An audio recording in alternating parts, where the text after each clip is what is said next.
Hi there, my dear friends, and welcome back to my little series of ASMR reviews. It's been a long time since I did a review in ASMR format. I think this is probably because reviewing some content, especially something which is so profound, makes me feel like I have a little bit of pressure to really academically write something. But I figured that people are here to be entertained, people are here to be educated, but people are here mostly as a relaxation and sleep aid, with those things as a benefit. So having a rather intense, referencing style and doing, in-depth research is probably not something that is necessarily needed for a simple review, I think. There is a lot to be gained just from seeing someone's personal experience and what they've read into the book, and maybe for you, my dear audience, it might be more interesting just to hear what I have to say based on a few dot points and what kind of roughly enters in my brain. And so I thought maybe it's time for me to revamp and restart this series. Now, frequency at which I can put out these videos is of course determined by how frequently I can consume content. How often can I read books, stuff like that. Earlier, when I was studying at university, I would read about 2 books a week, but now I only read about 1 per fortnight, but I'm hoping to kick that back up again, and maybe about 1 per week, so that I can have a review video, something interesting. Anyway, hi. Today we are having a little think about Brave New Worlds. So you'll have seen, or as you may have seen, Brave New World is one of the books that I have narrated on this channel. Narrating audiobooks was originally the purpose of this channel, but over time it's slowly evolved to reflect my creativity a little bit, and also, what I'm interested in a little bit more accurately than simply the books that I like to read, and improving my oratory skills and speaking aloud. Though I do love rhetoric, speaking persuasive, speaking oratory, stuff like that, it's not my only interest. So, Brave New World. This, of course, will contain spoilers because I'm giving you my thoughts and opinions after having read the book. And this will be comparative to 1984, as I'm sure anyone who has experience with either of the books, you'll know that they are very commonly compared together.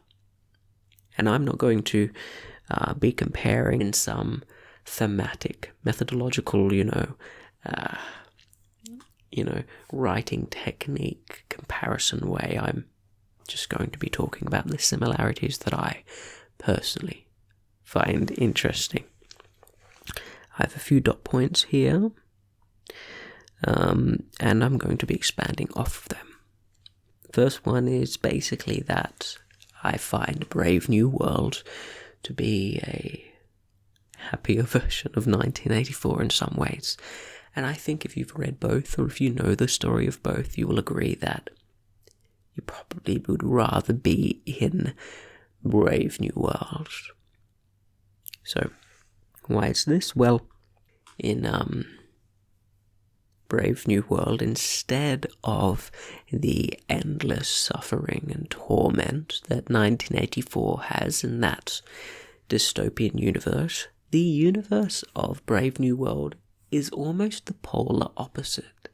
It is endless bliss, because of ignorance, of course, ignorance of the reality of being a, living being, of pain, of hardship in life. The ability to evaluate oneself is almost eradicated, but people are kept in a state where they aren't really suffering. The only people that are suffering are those who somehow gain awareness. What I found interesting was that people that were truly aware of their reality were those who suffered the most, because they saw deeper, and they had a greater longing for the eternal, for philosophy, for something to fight for meaning, for religion. That's why all of those things were purged in that society. Now, it's harder to make the comparison that that is not also the case for 1984, but I think it's lesser of the case because arguably the average person in the 1984 dystopian universe has a really horrible life. Even if you're not a thinking individual, a philosophical person, you are suffering from hunger, from torture, from constant fear and torment. So I think that those individuals who are learned about existence in both do suffer, but it's hard to necessarily isolate that they suffer that much more in 1984. Now, when I think about this, I think, as everyone does, I try to understand or think about which book, 1984 or Brave New World, is more similar to reality. And I think it's a very political thing.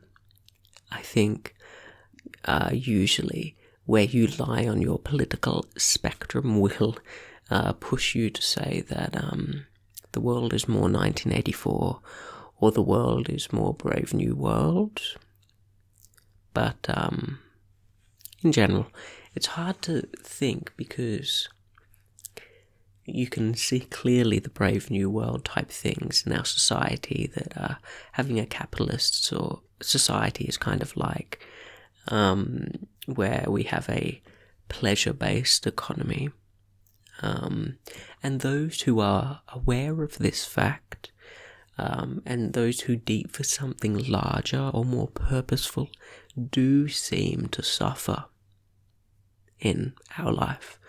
But at the same time, we are allowed to practice religion, we are allowed to practice philosophy, so there are these elements which help to tackle those people who have that kind of eternal longing for something greater. And then we compare 1984 to now, and reality in the main argument of the book being that you control people by their perceptions, by their understanding. It's like almost evil cognitive behavioral therapy, the book. But I think in reality, that is 1984 is a little bit further away from being close to home as Brave New World, just because the philosophical underpinning of 1984 is not widely accepted, whereas some of the underpinnings of Brave New World are kind of normally philosophically accepted in our society. So, for example, when you have a little bit of a think about the purpose of each book, the purpose of 1984 really is a critique at New Age philosophy, saying that there is no real meaning to existence because existence is only as you perceive it and does not exist outside of yourself. It's only what you perceive. And Brave New World, it says that we are going to suffer by having a pleasure-based economy, and that existence is for the purpose of pleasure. Now, they are very contradicting ideas, because if existence has no meaning, then of course how can existence be for pleasure? They can't exist both at the same time. But furthermore, existence being for pleasure, existing to be happy, being happy to be the reason you live, is a mainstream and fundamental idea in our society, which is kind of what they're critiquing in Brave New World, is that you should have a deeper purpose than just being a happy person with like a nice life, but you should have a philosophical or religious or spiritual or fundamental meaning that pushes you forward more than just being happy and seeking pleasure, but seeking contentment and fulfillment. Whereas 1984, the kind of a little bit existential and nihilistic belief that everything is nothing, that everything we believe is founded upon nothing because reality is only as we perceive it, is actually still not really that widely accepted. It's a fringe belief. When you look at modern philosophers, that's when they really start diving into it. But I think you would still find the average philosopher uses the arguments there sometimes, but still doesn't believe it, especially any ethic philosophers you come across. And when you start talking about society, you definitely see that is not correct. I mean, our societies are formed based on an understanding and belief that reality is real and exists outside of yourself, and that we do have a purpose and a meaning to do real things. I think one of the main reasons that our society doesn't have this nihilistic belief is because most societies in general are formed upon some religion. Most of Western society is formed on the Christian religion and tradition, and many other societies are based on other religions, all of which teach that there is a fundamental reality and an actual fundamental truth that because of course a religion would be purposeful if it didn't teach you that what it was teaching you was true, of course. So I do think 1984 is a little bit further away from home. There's also other very solid and practical examples. One is the scientific and the medical professions. Both of those, I mean basically all of them, including mathematics, everything like that, all of them start with the philosophical and fundamental philosophical assumption or belief or standpoint that reality does exist outside of consciousness, and that is what we observe, and that is what we are testing in a scientific world. And that's what phenomena are. They're not only ideas in your head, but also real testable things. And that's actually a foundation of what we believe in, what evidence is the nature, the fundamental nature of why you should believe something in Western society, and also now, of course, in all societies. Most societies in the world believe that reality, most societies believe that reality exists, and that you can impact it, affect upon it, and learn about it to come to proper and reasonable understandings, and that having a good grasp on actual reality will help you come to certain conclusions. E.g., if I drop an apple, the apple will fall. having an understanding of gravity and motion and physics lets you predict what will happen in certain circumstances, because reality outside of your mind does exist. The idea of gravity isn't only in your brain, because if it was only in your brain, what is the current law which would make the apple to fall? That's the fundamental philosophical underpinning of most of what we believe in general. So that's why I think 1984 is a little bit further away from reality than Brave New World is. Talking specifically about things that I found interesting was, of course, in Brave New World, what is the idealized and non-thinking society? Back then it's them attending erotic public cinema. It's them having kind of machine-made, synthetic, perfect music and sense and smell. It's them not maintaining monogamous relationships. So you can see some parallels in the way that society has progressed, with some very interesting predictions made by the author, which of course have come true a little bit, but it's not the exact same as reality is. I think if this book were written today, I think what it has as the idealized and blissful and ignorant society would be a little bit different. You can imagine the impact of the internet and what that would have had if it were written today.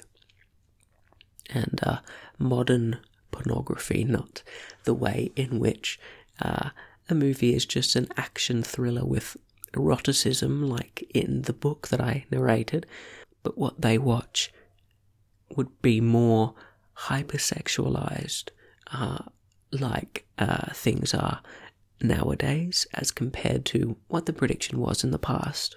It still is a very romanticized view of what a blissful and ignorant society is, and that's one of the things that I have to say about the book is perhaps it didn't go far enough in the direction of what a non-thinking society might actually be like, because in many ways it keeps things which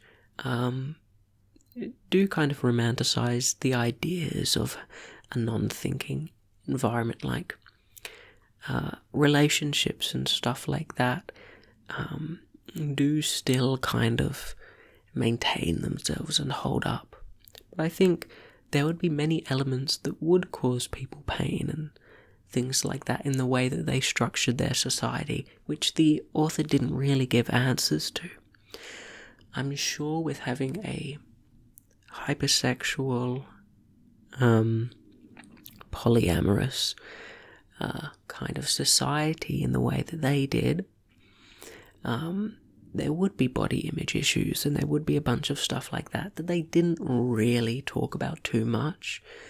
They did talk about aging, which I found very interesting, when the old lady comes in and they have this horrendous, really horrific reaction to seeing someone who is aged, because she's so impossibly horrible to look at to them because they've never seen something like that before. And I find it really interesting. But let me see my note. Yeah, so there do seem to be some interesting areas like that. But if we continue on, oh yeah, another practical thing as well. The characters were, of course, interesting in most parts. The authors of 1984, the author of Brave New World, they both are good at writing characters, and the characters are written very well and interesting, but I do have a problem with how the female characters are written a little bit, just because I found it difficult to distinguish between them at times. And, of course, this book does not pass the Bechdel test at all. I'm pretty sure there are no female conversations that aren't about men in the book. or even men and sex and sexuality. But I actually don't think that does this book a disservice, just for the specific fact that the reality is meant to be hypersexualized. It is meant to play into some stereotypes and things like that, because I think it's meant to be cautionary in the way that we are getting simplified. Not that the author is saying that women aren't more complicated in sex and sexuality and relationships, but I think he's saying that this is a reality where people have been dumbed down so much that that is all that they are. They aren't more complicated beings. They are only their primal kind of urges and needs, and things like that are the only thing that they care about. They're not complex. So that's one kind of take on the book, which I had some trouble wrapping my mind around. One of the even more interesting things that I noted when reading both of these texts was the fact that both of the plots were driven really mainly by love, when you think about it in some way. In both of the texts, the why, the character's spur and motivation is love. 1984, of course, you can see his love for his partner is a main spur for him, and in Brave New World, a want for monogamous love is one of the main motivating factors in terms of what actually motivates the characters to move and the plot to move forward. But more than that, I think at a more fundamental and deeper level, love actually creates an existential why for the characters. Not only a plot why, not why we should continue moving and continue doing things, and why the plot should move on and things should happen. And I think also it gives them a why as to why should reality change? Why should it not be the way that it is? In 1984, he can see, because he has a romance, he sees a more romanticized version of reality, where things are better and where people can live freely and love each other and be happy. And I think he's only really able to see this when he gets a small taste of it, when he experiences love. And similarly, and on the other side, you can see that in Brave New World, it's a little bit almost like the opposite, but in some ways the same, that the characters want monogamous relationships. They want to be with one person, and they want society to be back where it has more nobility.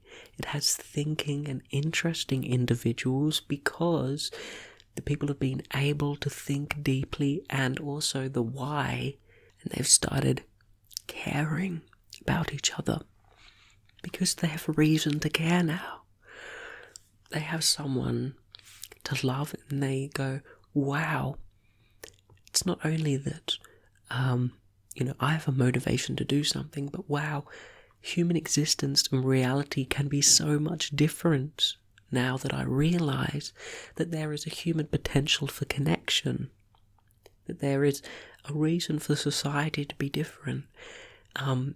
It wouldn't really make sense for the characters to want the Brave New World to change, to want people to stop experiencing pleasure as much, unless they got a grasp on what true contentment and filial love was really like. And they go, wow, this is a greater and deeper and more fundamental experience than what you can get from just simple base pleasures, but something that is more profound. And I don't think either of those plots would have worked without some sort of at least romantic relationship that pushes them beyond what their societies allow. And I thought that was really interesting, because love leading to the win, or love leading to the eventual win, is one of the most base ideas that you get in a lot of dystopian literature.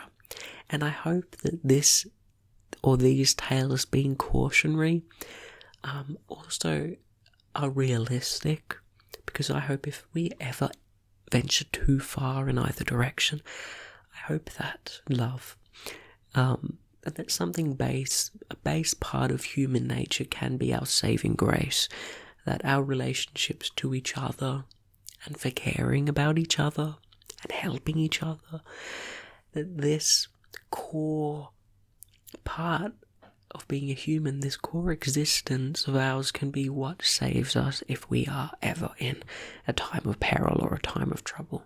And I think that's something that you can also take away from both of these and interpret in modern day society right now, as you see groupthink and tribalism increasing, especially, of course, you all in America, where the right and the left are really splitting off so much that it isn't necessarily going to be fighting, because fighting isn't necessarily what's going to win, but love and a realization that human connection and caring about each other is more important and more profound and a lot more deeper. And so I hope that helps you. And yeah, I think that's a good point to wrap this little ramble up on. I've, of course, been thinking about making this video since I read Brave New World and since I read 1984. I thought that maybe I would wrap it up by putting both in one video. And I really hope that you liked it and enjoyed seeing my random, unfiltered ramblings. And yeah, thank you so much. And if you like this video, of course, I would really recommend you to like it and also leave a comment, just because that lets me know that this is the type of content I should be making. And also, of course, it helps my ranking in YouTube and engagement, allows me to garner a larger audience, which in turn allows me to get more profit, which of course in turn allows me to scale up the production value of this, which of course would be amazing. I've sunk in a lot of personal money to this, and I am kind of hoping that maybe one day this will be a self-sufficient hobby where I can buy stuff for YouTube based on the money that I make on YouTube. But right now it's kind of, I spend my own money and it goes onto YouTube, which is of course fine because I enjoy it. But that is the dream, of course. So thank you so much for watching, and I will see you next time. Goodbye.